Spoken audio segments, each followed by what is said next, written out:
সকাল সকাল বেরিয়ে পড়েছি শ্যামসুন্দরী মাকে দেখার জন্য। বনগাঁ শিয়ালদাগামী ট্রেন ধরে নেমে পড়েছি শিয়ালদা। তারপর মানিকতলাগামী বাস, সেখান থেকে নেমে পড়েছি শুটিয়া স্ট্রিট।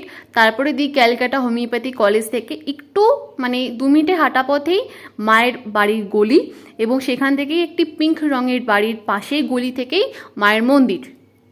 মাকে প্রথমবার দর্শন করেছিলাম ইনস্টাগ্রাম রিলে, এবং তবে থেকেই ভেবে নিয়েছিলাম যে আসবই, মায়ের কাছে একবার না একবার হলেও আমি যাব।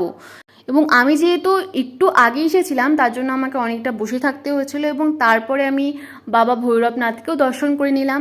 তারপর শুরু হলো মায়ের পুজো। প্রচুর ভক্ত এসেছিল। আমি যেহেতু গিয়েছিলাম বৃহস্পতিবার, ভেবেছিলাম হয়তো ভিড় কম হবে, তবে প্রচুর ভিড় হয়েছিল। এরপর দেখছো পুজো শুরু হয়ে গেছে। তারপর পুজোর পর অঞ্জলি হলো, তারপর আমাদের ভূত প্রসাদ খাওয়ানো হয়েছিল, তাও বিনামূল্যে। চলো এবার বাড়ি যাওয়া যাক। তোমাদের সকলকে